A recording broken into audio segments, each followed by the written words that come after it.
বরিশালে প্রদর্শিত হয়েছে বাংলাদেশ প্রিমিয়ার লিগ বিপিএল এর চ্যাম্পিয়ন ট্রফি।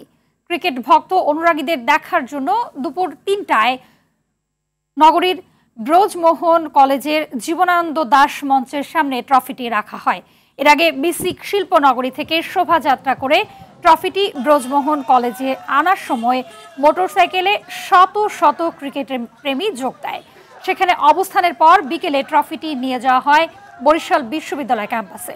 এ সময় ক্রিকেট ভক্তরা উচ্ছ্বাসে মেতে ওঠেন। ফরচুন বরিশালের পরিচালক শফিকুর রহমান বলেন, এবারের বিপিএলে তাদের ব্যালেন্স দল, তাই দ্বিতীয়বারের মতন চ্যাম্পিয়ন হবার আশাবাদ ব্যক্ত করেন তিনি।